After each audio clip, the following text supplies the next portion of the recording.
กราบนบนอบน้อมอย่างพระติรัตนเกี่ยวเจ้าตั้งสามประการอันมีพระพุทธเจ้าพระสัทธรรมเจ้าพระสังฆเจ้าอันเป็นสรณะที่เปิ่งที่เคารพนับถืออันสูงสุดในชีวิตกราบคารวะแตบไตไวสาปารมีธรรมประเดชพระคุณหลวงปู่พระเทพโกศลที่ปรึกษาเจ้าคณะภาคเจ็ดเจ้าอาวาสวัดศรีโสดาพระอารามหลวงพระเดชพระคุณ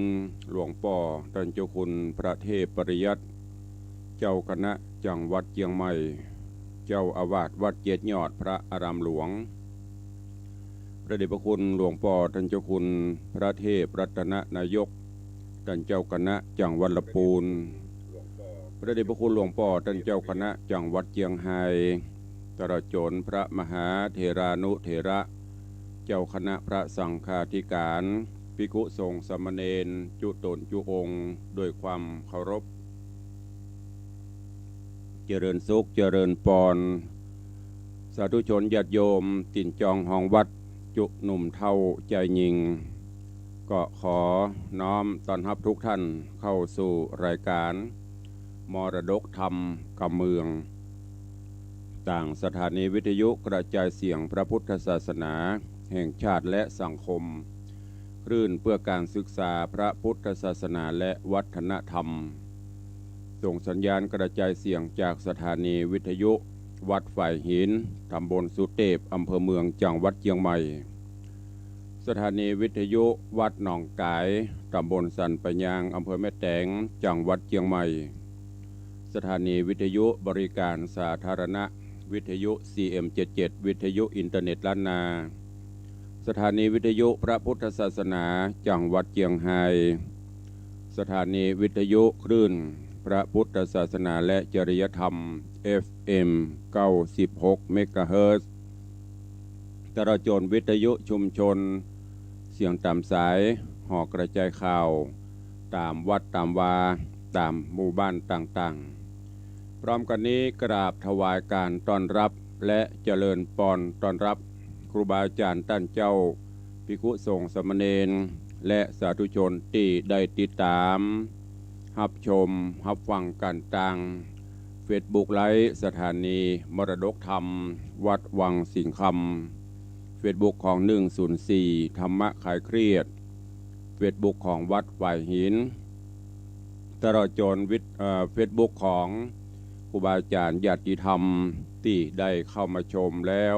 ก็ใจนิ้วน้อยๆเผยแพร่ธรรมร่วมกันด้วยการกดแชร์ไปสู่ในกลุ่มเพื่อนๆในตอนนี้ก็ขอเจริญพรต้อนรับโยมตู่จากวิเวกวรรณารามถวายการต้อนรับท่านเจ้าอาจารย์พระครูปลัดวิมลวัฒน์ท่านเจ้าอาวาสวัดพวกจ้างบัวเงินถวายการต้อนรับท่านเจ้าอาจารย์พระครูสิริวชิโรภาสท่านเจ้าอาวาสวัดสันป่าไฟนิคมอุตสาหกรรมตะปูนเจริญพรต้อนรับ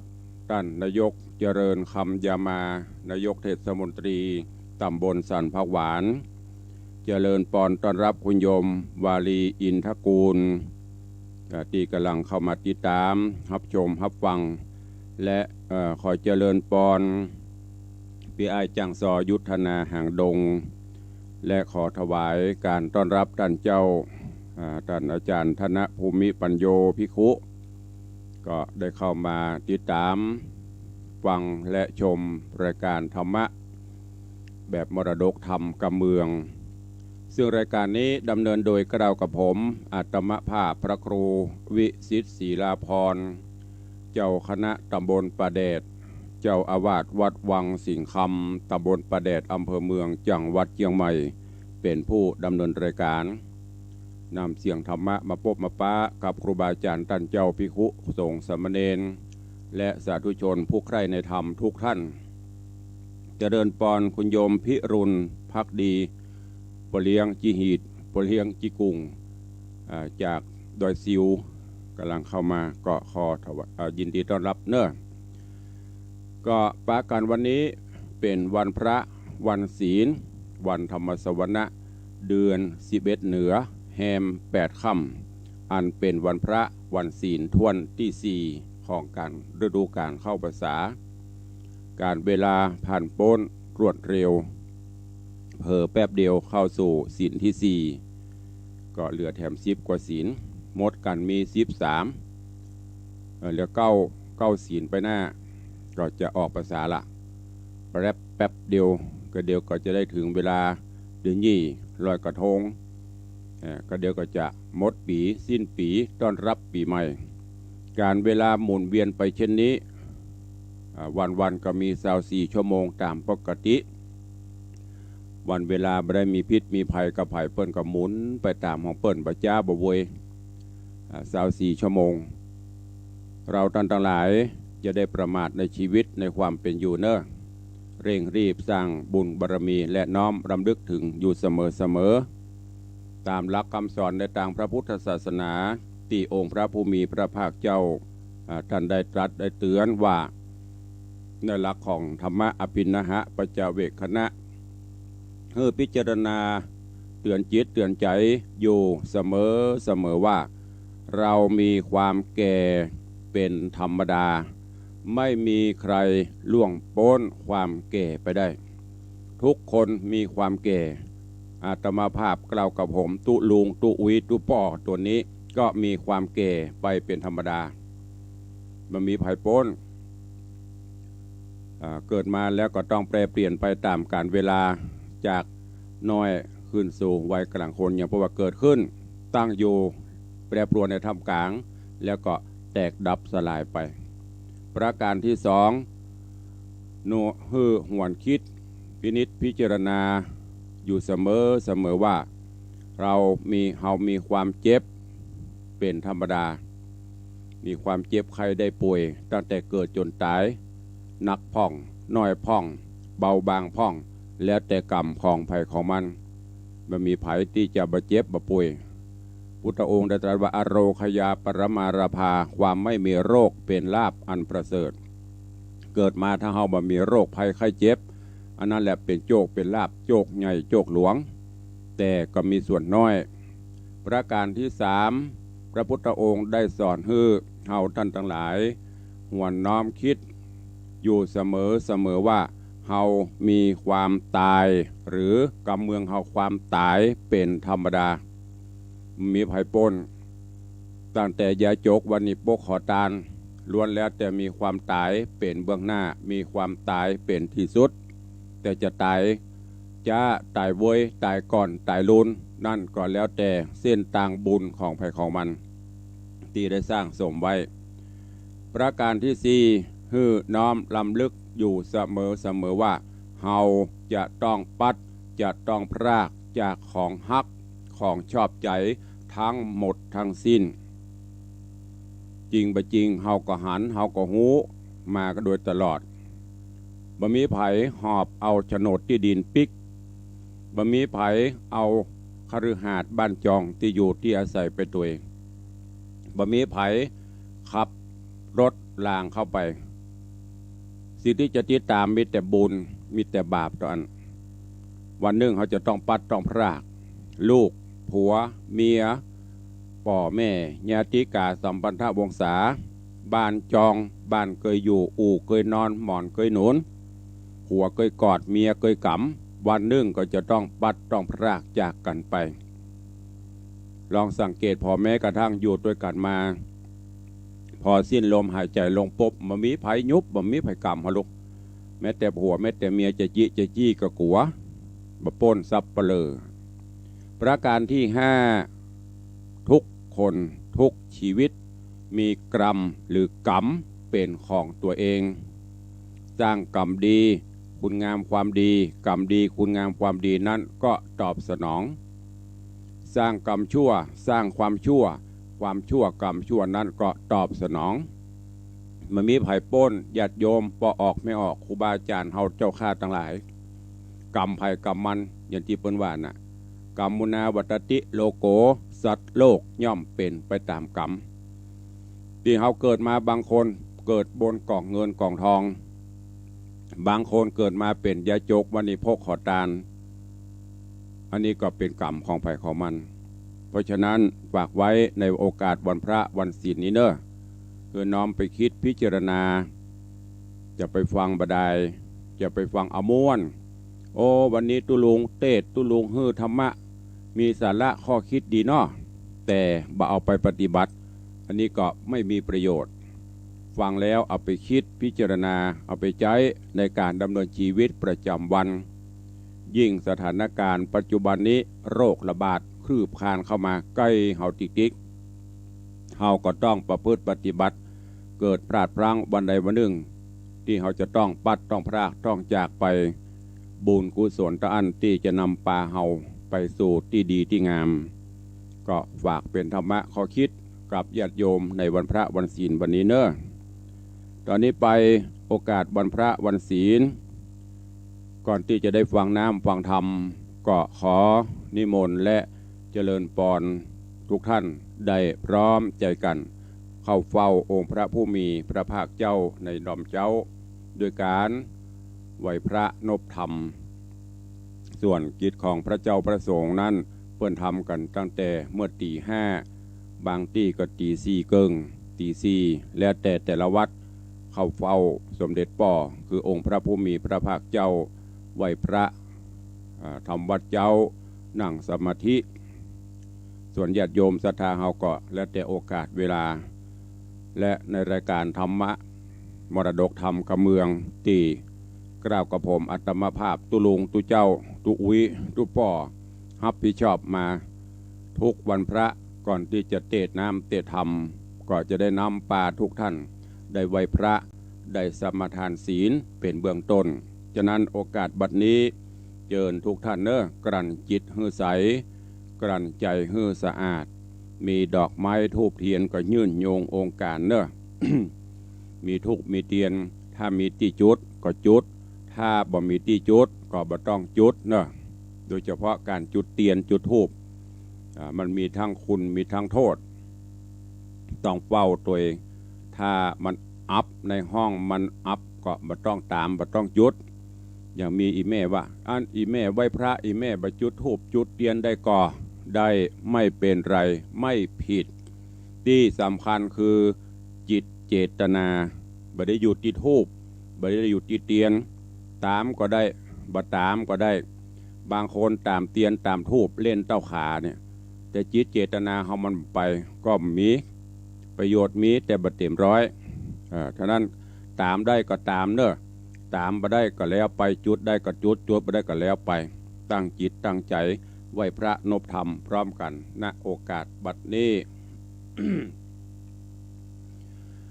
อิมินา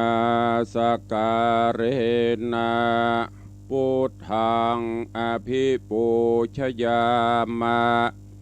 อิมินาสการเรนะธัมมังอภิปูชยามะอิมินาสการเรนะสังฆังอภิปูชยามะอะระหังสัมมาสัมพุทโธภควาพุทธังภควันตังอภิวาเทมิสวาคาโตภควตาธัมโมธัมมังนะมัสสามิสุปฏิปันโนภควโตสาวกสังโฆสังฆังนะมามิหันธรรมยังพุทธัสสะภควโตบุพภาคณมกาลังกะโรมะเสนะโมตัสสะภะคะวะโตอะระหะโตสัมมาสัมพุทธัสสะนะโมตัสสะภะคะวะโตอะระหะโตสัมมาสัมพุทธัสสะนะโมตัสสะภะคะวะโตอะระหะโตสัมมาสัมพุทธัสสะ อิติปิโสภะคะวะอะระหังสัมมาสัมพุทโธวิชชาจรณะสัมปันโนสุขโตโลกวิทูอนุตตโร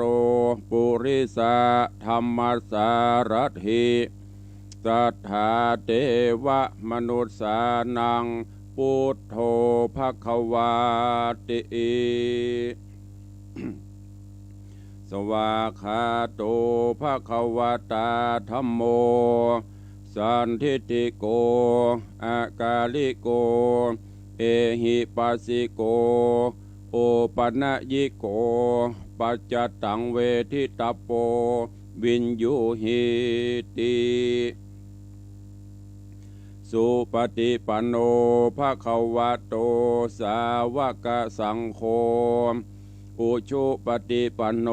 ภะคะวะโตสาวกสังโฆญาญะปฏิปันโนภะคะวะโตสาวกสังโฆ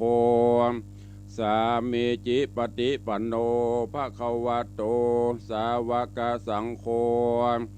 ยะทิทางจัตตาริปุริสายุคานิอัฏฐาปุริสาปุคลาเอสะภะคะวะโตสาวกสังโฆอาหุนยโยปาหุนยโยทักขินยโยอัญจลิกาลนิโย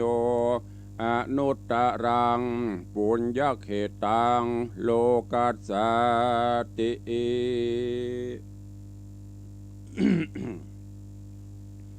ได้ไหวพระนพธรรมเข้าเฝ้าสมเด็จป่อองค์พระผู้มีพระภาคเจ้าได้น้อมลำลึกถึงพุทธคุณธรรมคุณสังฆคุณเป็นที่เรียบร้อยตอนนี้ไปเชิญทุกท่านตั้งจิตตั้งใจสมาทานรับศีลอันเป็นข้อวัดปฏิบัติเบื้องต้นอันเป็นหลักแห่งมวลมนุษยชาติหลักแห่งการอยู่ร่วมกันด้วยความสันติสุขเชิญทุกท่านตั้งอกตั้งใจรับศีล5พร้อมกันเด้อ นะโมตัสสะภะคะวะโตอะระหะโตสัมมาสัมพุทธัสสะนะโมตัสสะภะคะวะโตอะระหะโตสัมมาสัมพุทธัสสะนะโมตัสสะภะคะวะโตอะระหะโตสัมมาสัมพุทธัสสะพุทธังสรณังคัจฉามิธัมมังสรณังคัจฉามิสังฆังสรณังคัจฉามิตุติยัมปิพุทธังสรณังคัจฉามิตุติยัมปิธัมมังสรณังคัจฉามิตุติยัมปิสังฆังสรณังคัจฉามิตติยัมปิพุทธังสรณังคัจฉามิตติยัมปิธัมมังสรณังคัจฉามิตติยัมปิสังฆังสรณังคัจฉามิปานาติปาตาเวระมณีสิกขาปตังสมาติญามิอะตินนาตานาเวระมณีสิกขาปตังสมาติญามิกาเมสุมิจฉาจาราเวระมณีสิกขาปตังสมาติญามิมุสาวาตาเวระมณีสิกขาปตังสมาติญามิสุ ราเมระยะมัจจปมาตฐานาเวระมณีสิกขาปะตังสมาติยามิ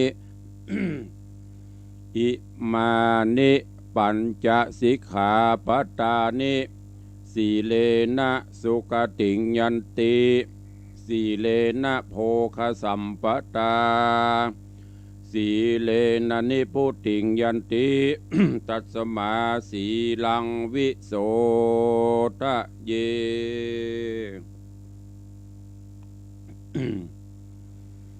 ได้ไหวพระได้สมทานศีลได้ฟังธรรมะข้อคิดเบื้องต้นผ่านโป้นไปเวลาขณะนี้ก็โมยนักเก6 โมงป่ายแล้วตอนนี้ไปเจิญทุกท่านเนอะตั้งจิตตั้งใจฟังธรรม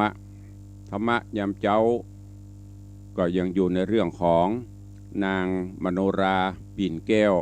ที่ได้น้อมนำมาเทศนาให้ทุกท่านได้สดับรับฟังกัน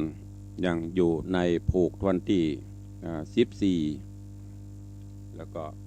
จะขึ้นผูกที่15ถ้ามีเวลาเรื่องราวของมโนราปิ่นแก้วในตอนที่แล้วก็ลำดับลำดามาถึงยังตอนที่โพธิสัตว์เจ้าได้ติดตามสีภริยาก็คือมโนราหลังจากที่หูจากแม่ว่ามโนราได้หนีออกไปแล้วเพราะกลัวเพิ่นจะเอาไปทำโทษโดยการนำเอาไปปูจายันปูจาไฟดังที่อมาตย์ได้ ทูลป่อพญาเมื่อหูจะอี้สุทธนะก็บรอลิงรอเดียติดตามตัวไปเบื้องต้นนั้นก็ไปหาพรานที่ไปพบไปปะกับมโนราที่เอามโนรามาถวายพอไปถึงที่พรานก็ไปอู้เรื่องราวฮื้อพรานป่าได้หูพรานป่าก็บอกว่าโอ้ขบัดเจ้าก็บอกหูเด้อหนทางที่จะไปนั่นไปที่ไหนทางใดแต่คงจะมีผู้หูนั่นก็คือพ่อฤาษีเราลองไปเฝ้าไปถามพ่อฤาษีดูเนาะเผื่อเปิ้นจะหูต่างสุทธนะโพธิสัตว์เจ้าหรือว่าสุทธนะกุมารก็ไปสู่ยังอาสลมพ่อฤาษีพอไปถึงก็ไปกราบไหว้สักการะพ่อฤาษีต่างก็ถามที่มาที่ไปถามสารทุกข์สุขดิบพ่อฤาษีก็ถามโพธิสัตว์สุทธนะกุมารว่าท่านเป็นไผลูกที่ไหนไปทางใดและจะไปที่ไหนมีความประสงค์อันใดสุทธนะก็บอกคือพ่อฤาษีตั้งแต่ต้นจนจบจากนั้นสุทธนะก็ถามพ่อฤาษี ว่าท่านเจ้าอยู่ในป่าเขาลำเนาภัยนี้เป็นจะใดพ้องสิ่งสารสัตว์อย่างมาเบียดเบียนมาราวีก่ออาหารการกินการคบการฉันสะดวกสบายก่อพ่อฤาษีก็บอกคือว่าโอ้เฮามาอยู่ป่าสงบเยือกเย็นสัพพยะบ่มีภัยมาเบียดเบียนบ่มีอย่างมาทำให้จิตใจบ่สงบสิ่งสารสัตว์ก็เป็นเพื่อนร่วมโลกอยู่ด้วยกันด้วยสันติสุขเฮาบ่เบียดเบียนเปิ้นก็บ่แย่หยังคือเฮาตลอดจนอาหารการกิน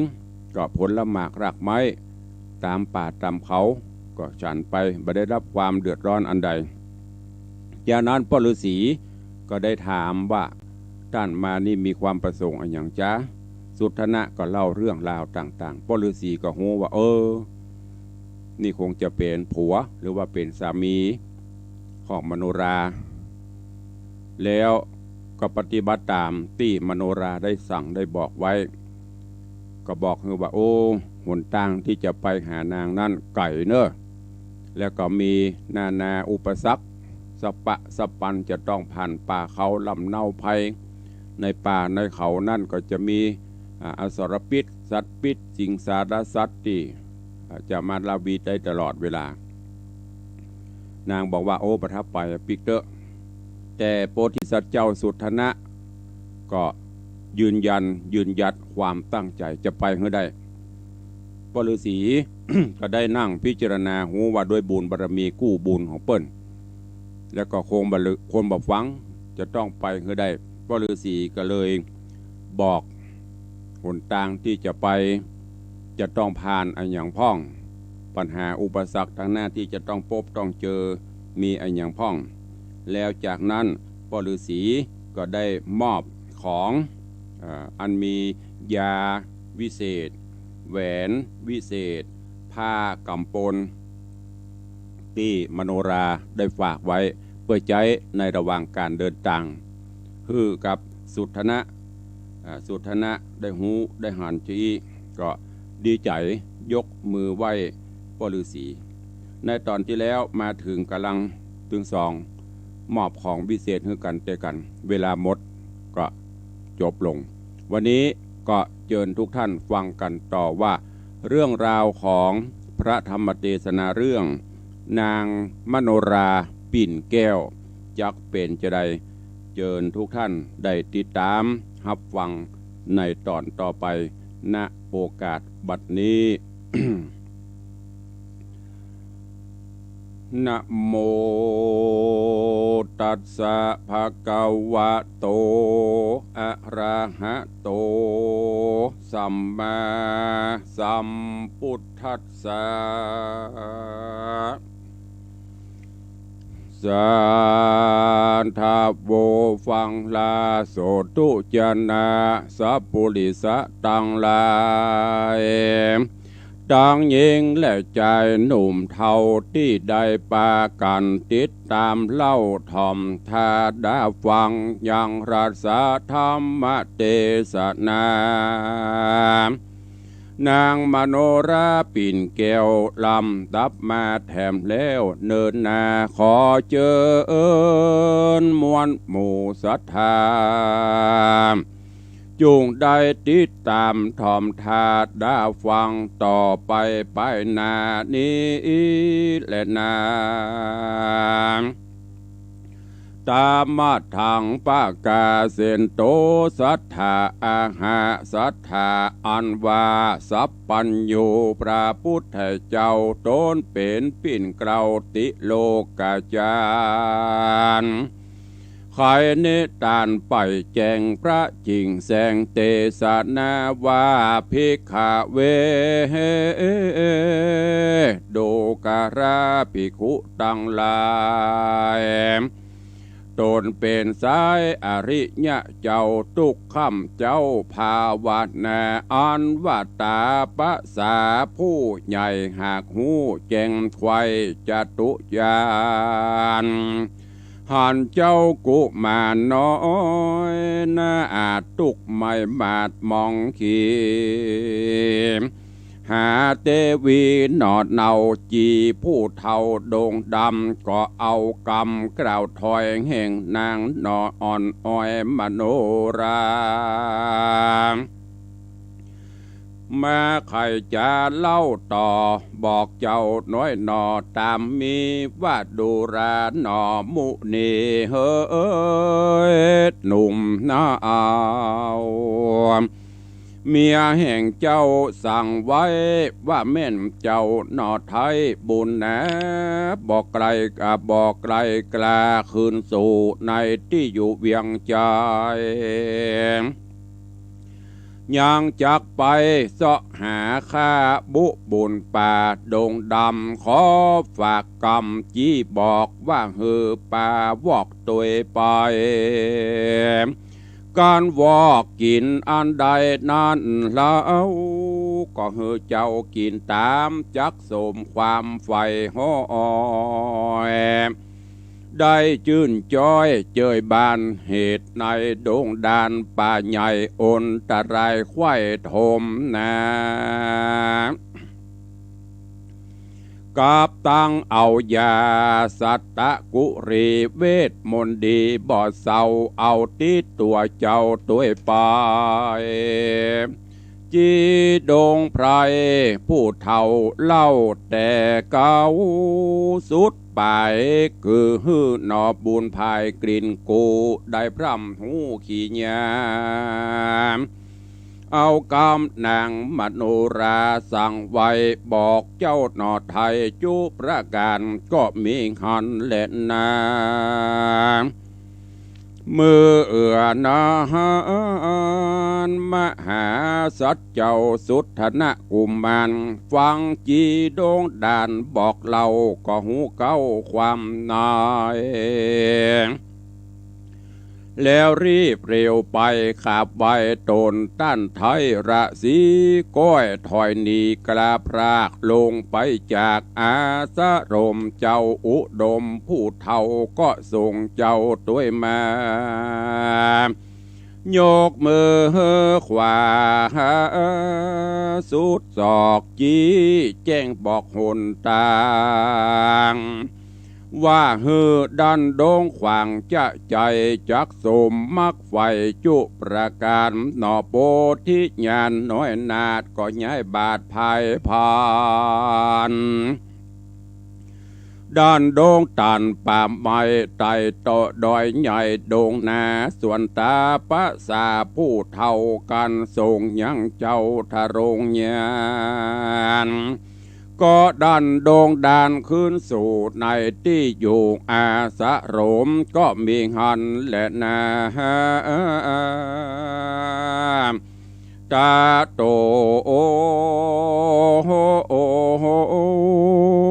มหาสัตโตอันว่ามหาสัตเจ้าสุทธนะกุมารเตียวดงดันเถื่อนป่าวอกไปเป็นเปื้อนเตียวต่างข้ามดอยขวางป่าใหญ่ลางเตื้อไต่ดอยหินลางเตื้อเป็นดินปงหญ้าต่างในป่าหญ้าแก่เป็นหินเป็นแห่ดินทรายตุกหญ้าลายแต่เล่ายามเมื่อนอพระเจ้าเดินดงลางตีก็ลงหญ้าน้ำบุบุญธรรมอึบตันลางเตื้อพันลงห้วยเหวลิงจ้อยผาจาโหนตั้งหาได้อยากบุญป่าจากปงน้ำก้อยงมสวามเตียวไตขึ้นด้อยใหญ่พาจานก้อยก็ผันไต่เต่าหน่อพระเจ้าทะรงญาณ ด้านโด่งด่านปากกวางย่อมไฟอ่างใจหมายไปหาบุญภายยอดซอยอันเป็นกู้หอยมโนราตุกเครื่องกาหลายหลากย้อนวิบากแต่ไทยมาเลยไล่ตัวตันจะเล่นนาพิกขเวดุราปิโคโสโหงตนทะรงตินใส่บ่อเศร้าทุกคำเจ้าภาวนาอันว่าตนเราพระสัทธาแต่ก่อนนับบ่อผ่อนเหมือนนานเมื่อเตี้ยวสงสารโลกไตสมปานไปมีมาได้ละสาปะมาตละเวนขาดกรรมมาทานกิเลสมันจ่องหอยฮักนางอ่อนอ้อยนารีละสองบุญมีพ่อแม่เฮออยู่แก่เวียงใจเข้าดงไพรป่าไม้เปื้อสอดใส่สะแหวงหานางบุญนานนอนเนางามบ่อเศร้าเทวีจริงได้เครื่องขี่ตามก้อยทุกจ่องหอยคืนวันนั่นแหละนาตัดสมาเหตุนั้นใส่คนโลกไตยิ่งใจฟังนิยาย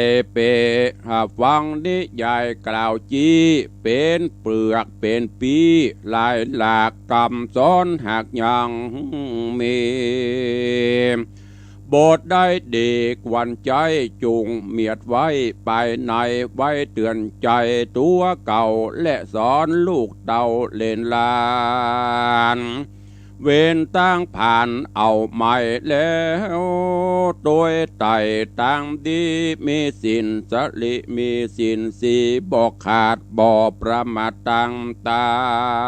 นจากได้เจยบานจืนจอยดังไฟหอยผาทัดนาและนาตะตาได้กาดละนันเล่าหนอพระเจ้าทะรงญาณการด้านโดงดานเดือนทองป่าเอาวอกเป็นเปื้อนตัวมาจุมพาลาลูกไม้มีบ่อไรโดงรีเกือบมากนุนมีแก่นใหญ่มากม่วงไข่กามกาซอลูกสะหมอลายแหลมมากไฟแผ่ลายเลือแต่งลายเครือมากเต่าหน่วยหลามเก้าตามดินเก็บเอากินบ่ยากตั้งหัวจวกเงาบัวของเป็นหัวน้อยใหญ่มีพร้อมไข่นาโจมบุผาดอกไม้มีดอกขอกมีทุกขอกดงดานคือซ่อนห่อบานผ่องแผ้วดอกบัวเกลียวใสสีกาแกดมีเป็นบอนมะลิซ้อนเป็นปวงดอกคำหลวงเป็นหมู่บานเรื่องอยู่เป็นสายจำป่าดาละดาจำป่าย้ายดาละดาดหอมบอกขาดสุดปีดอกโดงรีนอนเล่ากันคนหนุ่มเทาเน็บใบหอมรอดไข่7 วันนกโดงตันม้วนหมู่บินกันอยู่ไปมาเกิดนกปตาและกาปาและกาปาจีเกือบินกันไปมาเกือนกปตาและกาปาจีเจปา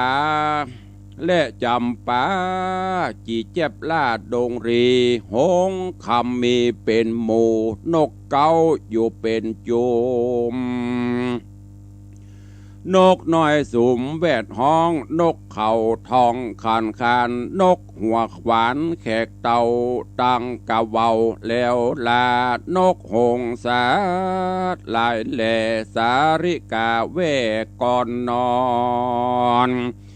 จีเจ็บจอนจุกรรมตั้งกาน้ำกาโปงฮัดสดีลงโดฮัดสดีดงตัวใหญ่งวงงาไข่ดังจ้าง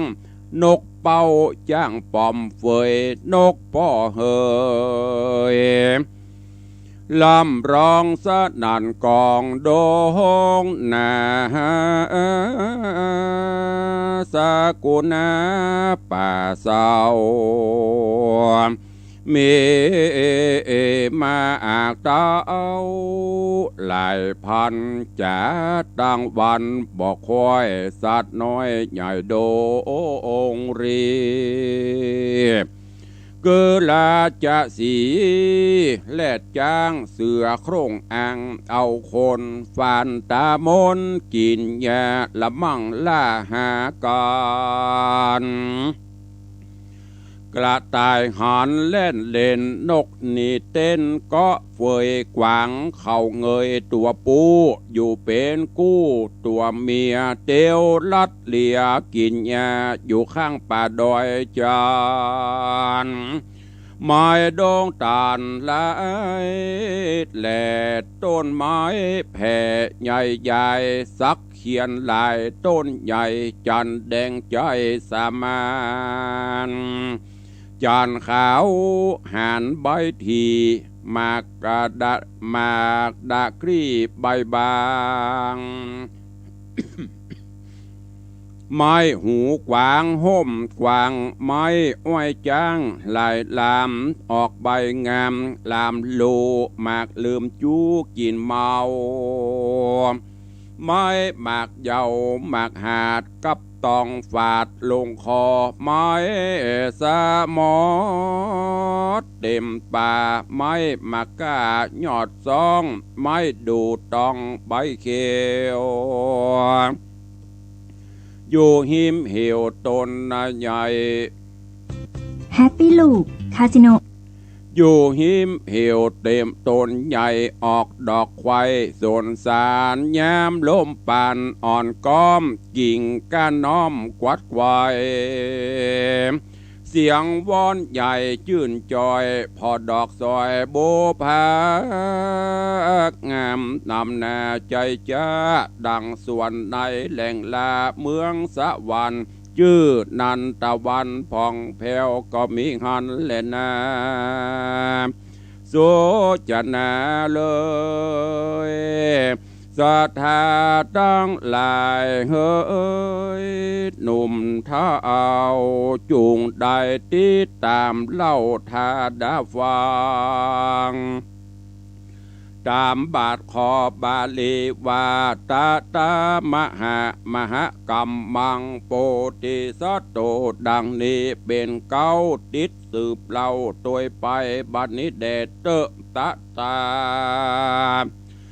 ในกาละนั้นใส่พระที่ใบมุนีกรรมยังมีจากจ้องหือเตียวห้องโด่งขวางเพื่อไปหานางยอดซอยอันเป็นกู้ห้อยมโนราดันดงหนาป่าใหญ่คำป่าไม้โดองดอนการคำก็แม่นอนยังจอดกันแจ้งรอดก็ภายพันได้7 ปี7 เดือน7 วันกรอบไว้ก็ปะใส่ยักขามีกาญาบ่อเศร้าตัวสูงเต้าต้นตาลมีนางยันเถิบเธอตัวเป็นเบอร์เลนลายเขี้ยวคมผายเป็นป่าเขี้ยวคมผายโปนปากมีตาหากมากโคนยะหยาบเต็มตัวปนดีกว่าแต่เล่ายามผมยาวเปียงเขาหยุ่ยใหญ่ยักดงไพรบาบใบหันเจ้าหนอไทยเตียวมาก็รอไปหาบ่จะหมายจักว่าเอากินนอนนารินน้อยนาดรีบไว้วาดถอยโหนการตั้งสาธิตนได้แล้วกึดถึงพระป้อเกี่ยวราศีอันไขวาดีสั่งไว้ว่าการหันยักษ์ใหญ่ดงตาลจุงเรียวปั่นอย่าจ้าเอาเอาธนูกระยิงไปหนอหอใจกึดแล้วก็เอาธนูแก้วตีบเตดยิงยักษ์เพศกุมภานลูกสอนผ่านไว้วาดขึ้นอากาศไปโบนพัดเวียนบนเข้าใส่ถูกยักษ์ใหญ่ดงหนายักษ์ปาลามห้าวหาดก็ล้มนอนปาดน้ำใหญ่เป็นขัวไข่ตักเป็นขัวข้ามไตนาดีนอบมุนียอดซอยก็ไตก็ไตยักถอยโด่งไพรข้ามโปนน้ำไปบ่จ้าฮอดวังกำนาบัดเดียวกลางดงเขียวป่าไม้ยากแต่ใสเหลือลายโอนตะรายหลายแหล่มีจุแง่อนามดังนางบโนราณาอาทายจะสั่งไว้จุประการเลนา โจตกาเม่นมีผู้มาใครหูว่าเจ้ากลิ่นกูพุทธาวิบากสังจาแต่ก่อนมาไล่ตอนต่อตามอยู่หอคำกว้างใหญ่ก็สุกไฟเจยบานยังดันดงดันป่าเศร้าเสาะหานอดเนาเตวีได้เครื่องขี่หลายแหล่บ่เว้นเว่คืนวันนั้นจะวิสัชนาผู้จักมากล่าวจี้เฮอแม่นตี้ตามทามกวนไข่กำบอกกล่าวเฮอหูข่าวตามมีว่าเมื่อหลายปีว่าหลายปันปีล่วงแล้วเจ้าหนอแก้วสุธนะกุมารเกิดเป็นพรานป่าไม้แอวเสาะไซสะแหวงหายังซอดนานามวลหมู่อันมีอยู่ดงดานว่าหนึ่งพรานหยาบจ้าออกสอดลาดงดำหันนกยุงคำตัวปูอยู่เป็นกู้ตัวเมียห้องเสียงเสียเงียอยู่ข้างที่ขวางกวางกิลีมีคนงามดีเป็นซอยพรานใจถอยนันเล่าก้อยลีเข้าไปหากองเอาแม่บ่จะได้นกยุงป่าตัวปูนำมาสู่เฮือนตนเอานกไผ่สนขังไว้ในกรงใหญ่คงคำเอาน้ำตำเข้าปอนนกบ่หอนจักกินเป็นอาจินคำเจ้าดาจักเข้าเมื่อมอนอันว่านกดงดอนตัวปูคนิ่งอยู่ในใจว่าเป็นสันได้นั้นเล่าคนหนุ่มเท่ายิ่งใจมีใจไหมกระยาบกระตำบาปนาเอาซัดมาขังไว้เอาน้ำใส่เข้าปันจักฮือมันนั้นเราได้กินเขาและน้ำฮือมันพรำเจยบานที่แต่เป็นการทรมานหลายหลากได้ลำบากเครื่องเคียงเฮาอยู่ดงรีกลางป่า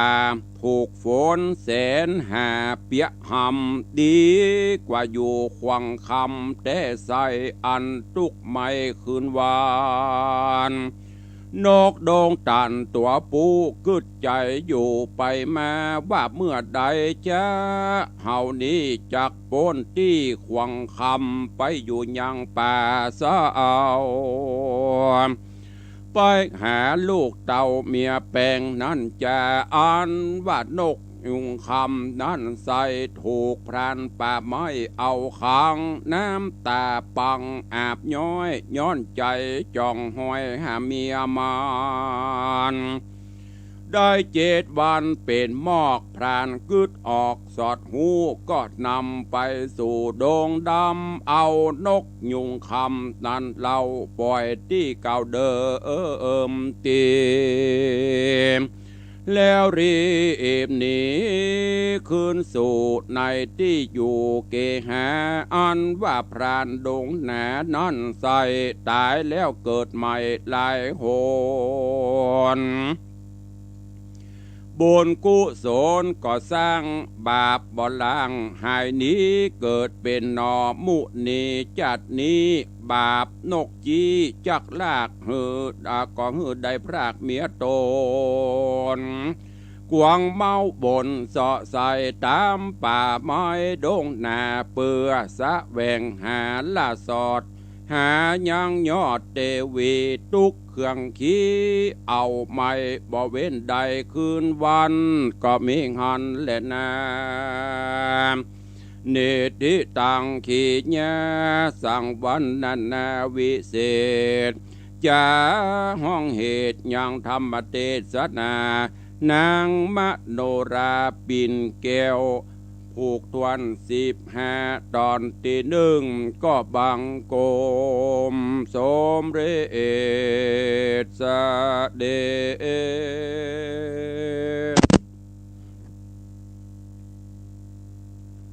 ก็ฟังจบไปแหมผูก1แหมตอน1ในเรื่องของมโนราปิ่นแก้วผูก14จบไปขึ้นสู่ผูก15ได้แถมหน่อยเหลวพอเวลาก็เกือบจะหมดห่างเวลาไว้หน่อยเพื่อจะได้อู้จาตักตายภาษาหน้าใหม่กับญาติโยมต่างหลายตัวมโนราปิ่นแก้วตอนนี้โพธิสัตว์เจ้าสุทธนะได้ออกติดตามตัวยังสุทธนะยังมโนราตามที่พรานได้บอกไปพบไปปะพ่อฤาษีก็ได้พินิจพิจารณาว่ามันเป็นกู้บุญบารมีของเปิ้นจะได้ก็หนีกันบะโป้นต้องไปหากันอยู่พ่อฤาษีก็ได้บอกหนทางบอกวิธีการตามที่มโนราได้บอกจากนั้นสุทธนะก็ดันโดนเข้าป่าไม้ไผ่สนไปหนทางก็มีแต่หวักนามปัญหาอุปสรรคเบื้องต้นเพิ่นบอกว่าถ้าไปฮื้อปลาเอาวอกไปตัวเอง เอาวอกไปนำแน่ถ้าในระหว่างทางวอกกินอะไรอย่างก็กินเตอะหันวอกกินอันใดก็กินตัวบัดตายใครว่าเอาวอกพิสูจน์ก่อนบอกกินผลไม้กินได้ถ้าบอกแบบมีปัญหาใดก็กินตัวเองสุทธนะก็ปฏิบัติตามจนกระทั่งบัดนี้ดันโดนป่าไม้ไปเรื่อยๆไปพบไปปะใส่ยักษ์หันสุทธนะก็รอเข้าใส่หวังจะจับจะยับกินเป็นอาหารแต่ที่ไหนได้มันไม่ง่ายหรอกน้องพอสุทธนะหันจะนี้ก็นึกถึงกรรมที่พ่อฤาษีได้บอกพิธีการต่างๆสุทธนะก็เอาธนูที่มโนราฝากไว้นะยิงก็สุดท้ายก็ปราบปรามยักษ์ล้มเต้าลงได้ก้นตายก็เขียมที่ตายยักษ์ตัวนี้นะก้นล้มลงไปยอกมันใหญ่เนาะสูงเป็นเต้าต้นตาลปลายตาลพุ่นนะก้นลงไปปรากฏว่าไปปาดข้ามลำห้วยแม่น้ำแล้วตามที่พ่อฤาษีบอกถ้ายักษ์ล้มลงไปก้นขวางน้ำมันก็เตียวข้ามเตียวเยี่ยมยักษ์ขันเนอะไต่ยักษ์ขันข้ามโป้นไปตอนนี้ไต่โป้นไปละจะไปเจอไปปะด่านอันใดแหมก้อยติดตามฟังกันในตอนต่อไปสาระคติในเรื่องนี้ญาติโยมทั้งหลายยักษ์ที่โก้นล้มไปในเพราะก็คือกิเลสตัณหาต่างๆนั้นนะที่มันถาโถมเข้ามาหาเราทำให้วิถีชีวิตประสบกับต่างๆเรื่องเล่าต่างๆเพื่อข้ามมันไปเพื่อได้ข้ามยักษ์ตัวนี้ก็คือกิเลสตัณหาไม่ว่าจะเป็นโลภะโทสะโมหะหรือความโกรธความหลงอะไรอย่างต่างๆที่มันเข้ามาพยายามข้ามโป้นไปให้มันได้ของใดที่สละได้ก็สละไปบำเพ็ญให้มันเป็นประโยชน์ถ้าข้ามล่วงโป้นไปได้เราก็จะพบกับความสุขอันเนี้ยไม่ใช่ยักษ์นอนกึ่งดึงอย่างนั้นอันนี้มันเป็นตัวละครแต่เพื่อเราข้ามล่วงโป้นกิเลสตัณหาต่างๆที่มันเข้ามากุ้มรุมกุ้มเร้าตาหันก็เกิดตัณหาถ้าตาบหันตัณหามันก็บ่เกิดยังมาเกี่ยวเรามาถามไอ้เบียวน้องเบียวหรือพี่เบียวที่เปิ้นจังอู้เข้ามานะแต่ช่วงนี้เปิ้นหายแต่ฟังอยู่ลองไปถามไอ้เบียวไอ้เบียวบหันสาวงามบางงามไอ้เบียวกับบหันลดสีเนี่ยไอ้เบียวกับบหันเพราะเมื่อไอ้เบียวบหันตัณหาไอ้เบียวก็บ่เกิดบุญบารมีไอ้เบียวก็เลยสูงขึ้นตาเปิ้นบหันเปิ้นพิการทางสายตาแต่ตาในเปิ้นแจ่มใสไว้เนี่ยตรงกันข้ามหมู่เฮาตาเป่งใสไว้เนี่ย แต่ตามันนี้กวาดหาเรื่องไปเสาะหาตากิเลสตัณหาเข้ามามันถึงยุ่งใจฉะนั้นลองสังเกตพอกะเวลาเปิ้นวิปัสสนาเปิ้นนั่งภาวนาเปิ้นรับตาถ้าเฮามืนตาเนี่ยมันบ่สงบเย็นใดบาปึกจนถึงแก่นมันแท้ๆก่อนอย่างพระเดชพระคุณหลวงปู่ครูบาอาจารย์ที่เปิ้นปึกนะอันนั้นเปิ้นบ่คิดอย่างนั้นแต่หมู่เฮานี่เราไปมืนตามากๆกับพูดก็จ้างโทก็จ้างเดี๋ยวก็หันอันนั้นโทหายแสบละพูดหายแสบละนะเปิ้นถึงก็หลับตาเพราะนั้นก็ปล่อยข้ามไปเนอะข้ามกิเลสข้ามตัณหาโลภะโทสะโมหะกามะตัณหาราคะตัณหาภาวะตัณหาอย่างต่างๆก้อยๆไต่ข้ามไปวันหนึ่งมันก็อาจจะพ้นถ้ามันพ้นเขาก็จะมีความสุขฝากไว้เป็นข้อคิดกับทุกท่านในโอกาสวันพระวันศีลในวันนี้ก็โป่งวางไว้เท่านี้กันเนาะเวลาใกล้จะหมดละ แต่เดี๋ยวจะได้ตักตายกันหน้าใหม่เจริญปอนเนอร์ใน Facebook ตอนนี้เด็กหญิงจัญญาฟองศักดิ์เข้ามาติดตามรับชมก็ติดตูดวงอู้อีไปใจอย่างเนอะก็เซลกันเล่นเพื่อบ่ให้มันเครียดยามเจ้าได้อู้กันหนัวไข้หัวกันม่วนตื่นเจ้ามาหัวเราะวันละนิดจิตแจ่มใสจังเตียอย่างแม่อุ้ยมอนจันคำน่ะจังห้องเปิ่นเด็กหญิงจันคำแต่เปิ่น86แล้วนะจะ90แฮม30 ปีจะ90ละเจริญปอนพี่ไอสุนทรวงปันปิณานยุทธเจริญปอนโยมปิณานจรันปิยจันเนอร์ปิณานล่าวันนี้ติดตามรับชมรับฟังเสียงธรรมะยามเจ้าโยมอนุชนหลวงยศได้เข้ามาชมใน Facebook ไลฟ์สดสถานีมรดกธรรมอยู่ในเวลานี้ก็ก่อนที่จะได้อู้ได้จากันเนาะจะไปลืมหยังลืมงานของวัดวังสิงห์คำเนอะ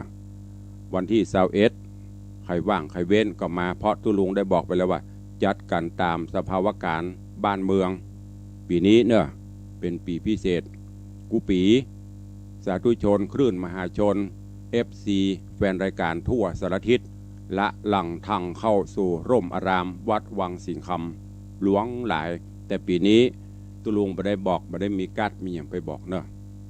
ก็จัดกันไปตามไผ่ว่างจะมาก็มาได้บ่มาก็เป็นหยังหรือจะมุทิตาสักการะเหมาะปัจจัยมาตังธนาคารจะโอนก็สุดแล้วแต่ปีนี้ก็บอกไป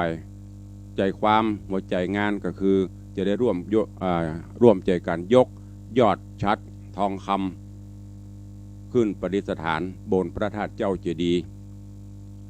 ก็น้อมเอิญเจือนจวนเนอะท่านผู้ใดจะมาได้ก็มาบ่ได้ก็เป็นหยังและในตัวนี้ช่วงนี้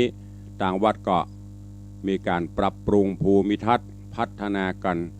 จะว่าเป็นยกใหญ่ของวัดก็ว่าได้พร้อมกันหลายๆอย่างที่ได้บอกไปช่างทำงานดึงบนอากาศเบื้องบนโหนอากาศไปลุ่มไปต่ำเอาลุ่มตังพระธาตุเจ้าเจดีย์ชลากับปิดทองหุ้มทองเสร็จไปละวันนี้คงจะเปิดม่านเปิดเต็นท์ที่เปิดเอาคุมก็คงจะสว่างสวัยถึงอินผึ่งพรหมละแล้วก็ตะวาช่างก็ได้พิมพ์ได้เทคอนกรีตหนทางประตูวัดตั้งแต่หิมถนนเข้าสู่ร่มอารามขวงแก้วตั้ง3ตุลุงตั้งชื่อถนนใจแก้วถนนเข้าสู่วัดแล้วก็เทพิมพ์ลายเรียบร้อยไปค้างส่วนที่ซ่อมแซมตัวหนอนคงจะประตันในส่วนของต่างอาคารก็ปรับปรุงไปทำกันไปเรื่อยๆทางนี้ทางนั้นเป็นมหากุศลบุญอันยิ่งใหญ่โดยแรงจิตศรัทธาอันแรงกล้าของคุณโยมปเลี้ยงธนวัฒน์แม่เลี้ยงทัตพิชาสุสิงห์คำเป็นรัตนมหาอุบาสกออกเงินนี้เป็นเงินบริสุทธิ์ที่เปิ้นหามาโดยหยาดเหงื่อแรงงานด้วยบุญบารมีของเปิ้น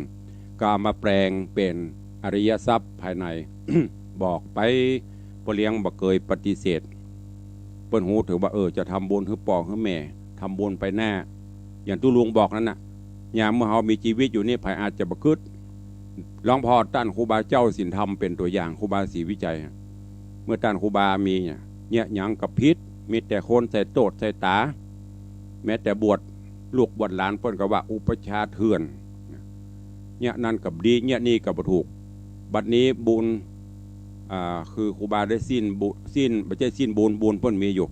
เป็นไปตามสังสารวัตรได้ตายไปเดี๋ยวไปที่ไหนก็นึกถึงครูบาถนนหนทางวัดวาอารามทางภาคเหนือเนี่ยอันเนี้ยต่างทุเจ้าก็ได้กึศอย่างเงี้ยพร้อมกันตึงโยม ธนวัตรฝากฝังบุญไว้เพื่อจะได้หวนลำลึกถึงเมื่อเขาจากไปอยู่นี่ปนาจจะบ่ฮู้เด้อแต่จากไปเกินฮอดอันปเลี้ยงธนวัตรไม่เลี้ยงทัดพิชาเพิ่นเป็นเจ้าภาพแปลงนั้นแปลงนี้เนาะเกินฮอดตุลุงตุอุ้ยตุลุงวิสิตหรือตุลุงประเสริฐสร้างไว้เนาะปุ่นไม่ได้บอกว่าแต่ก็ไม่ได้หวังสิ่งเหล่านี้เมื่อมีโอกาสมีบุญสร้างบุญเขาก็สร้างไปเนอะ ปเลี้ยงได้ร่วมเป็นเจ้าภาพหลายอย่างที่ได้บอกตั้งแต่บนวิหารลงมาถึงพระธาตุถึงลานวัดลานเจดีย์เบ็ดเสร็จแล้วตอนนี้2,400,000 กว่าบาทละ300,000-400,000เกือบจะ2,500,000ล่าสุดตะวา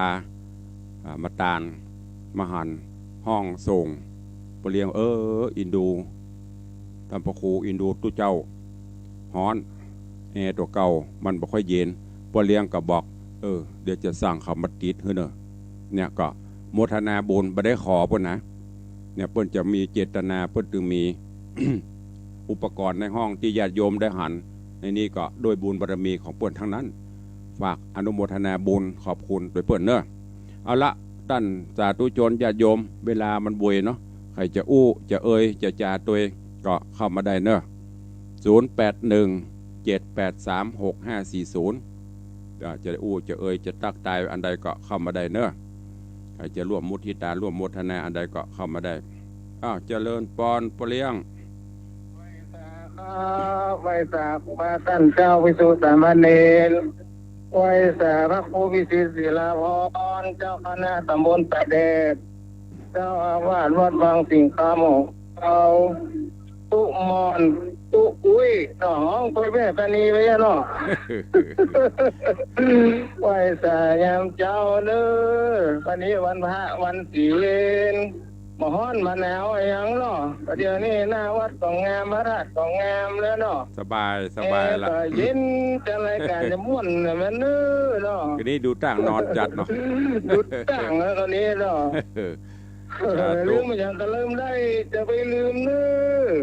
วันนี้นะนางอย่างก็จักกาข้างคจักกาข้างคำช่วงบ่ายวันนี้เน้อจักกาข้างคำมาตอนนี้เน้อเพื่อนไปฟัง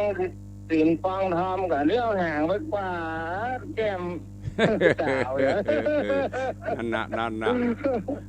มันได้ดีเนาะเอาห่างได้ดีวันนี้ได้ดีวันนี้ก็นกอย่างนั้นนักเนาะวันนี้เป็นนกตะปะเนี่ยม่วนนะเนาะฟังน้ำฟังธรรมมันอิ่มอกอิ่มใจอกอิ่มใจ6 ปีหัวใจละ6 ปีหัวใจละ7 ปี7 เดือน7 วันนั่นน่ะไม่ใช่ง่ายๆนะสร้างความดีนะเนาะสาธุอนุโมทนาปเลี้ยงเด้อพระแก้วเจ้าสามการนักสาธารณะสาธุอนุโมทนาก็เป็นเสียงของปเลี้ยงธนวัฒน์ญาติโยมศรัทธาไข่หันปเลี้ยงก็มาเนอะวันที่21นี่เมื่อเป็นคนจะได้คนศีลคนทำคนบุญเป็นจะได้กลับมาร่วมบุญกุศลด้วยกันเอาสายต่อไปเจริญปอนเนอะใครจะจะตัวเข้ามาได้เนอะนะแม่เลี้ยงตะกี้ปเลี้ยงอันนี้แม่เลี้ยง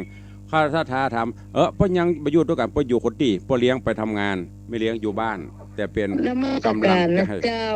สาธุฟังอยู่เด้อบนวิหารนี่ได้ยินเสียงอยู่โทรมาให้เป็นกำลังใจยามเจ้าอยู่บนวิหารฟังอยู่เด้อนึกว่าไปนั่งอันอย่างก็นั่งเมาถนนเข้าวัดอีกเมากะสิมันเป็นอันนั้นนี่ก็แนมฝุ่นมันเนี่ยค่ะงงแงมที่ไผก็ว่างามดีอีว่าเป็นหยังกระเดียมมันก็แห้งละโทรมาให้เป็นกำลังใจยามเจ้าเด้อจ้าสวัสดีค่ะนมัสการเสียงโลเสียงทอง วันนี้เป็นหลายตุอุยตุลุงตุป่อ เจ้าเป็นตู้ปอมนก็ได้รู้ตู้ปูเนี่ยเด้อเจ้าสวัสดีค่ะ ขอบคุณกับโยมไม่เลี้ยงทัดพิชาไม่เลี้ยงนางเพิ่นมาวัดบ่กลัวบอกได้หรอจะไปกลัวมาเตอะมาวัดมาวาบ่มีภายติดบุญกุศลรักษาเจริญปอนไม่เลี้ยงจัญญาหินแปลงได้เข้ามาชมมาฟังไม่ได้มาวัดกับฟังทางวิทยุฟังทางโทรศัพท์ก็ได้นะพี่เนอะเป็นบุญเป็นกุศลทุกวัน6 โมงถึง7 โมงวันนี้เป็นรายการธรรมะแล้วก็ให้เบิร์ดบ่ายโมงถึงบ่ายบ่ายโมงถึง3 โมง2 ชั่วโมงปะกันทางสถานีทาง Facebook นี่แหมครั้งเนอะปกติตุลุงจัดนักแต่บ่ได้ไลฟ์สดไลฟ์เฉพาะเมื่อเจ้าแล้วก็เฉพาะภาควันพระวันศีลนำปาศรัทธาบ่ได้มาวัดก็ร่วมบุญด้วยกันเจริญปอนจากไหนเอ่ย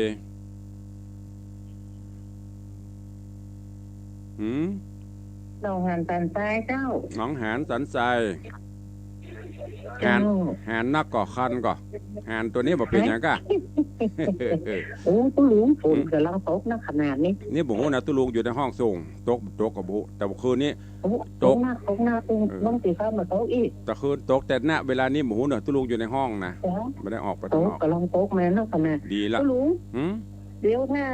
ดูตู้ลุงอันออกจากรายการเดี๋ยวจะขอเลขบัญชีเด้อได้เลยจะห้อมกี่หมื่นเท่าไรก็ได้ไม่มีปัญหานะบุญถึงกันเดี๋ยวละใต้ละการหลังไมเนอร์ไว้ลวดดอกปิง แบตเตอรี่หมดกะเดี๋ยวใต้รายการก็โทรเข้ามาเนอะขอบคุณหลายๆเนี่ยบุญกุศลญาติโยมเกิดว่าเปิ่นปั๊มลายฝุ่นแม่ไปเจ้าเฮยมุงเมียสลงศาลาพรมเพลิมบนวิหารได้ไล่7การว่าไทยได้ขอเมตตาท่านนายกเอารถดับเพลิงมาฉีดตั้งแต่บนหลังคาวิหงเนี่ยเทวดาเปิ้นหูปเลี้ยงไม่เลี้ยงทำบุญใหญ่ตุเจ้าได้ตุกตะวานี่ตะคืนฝนลงมาปอดรถดีอกดีใจขี้ฝุ่นมด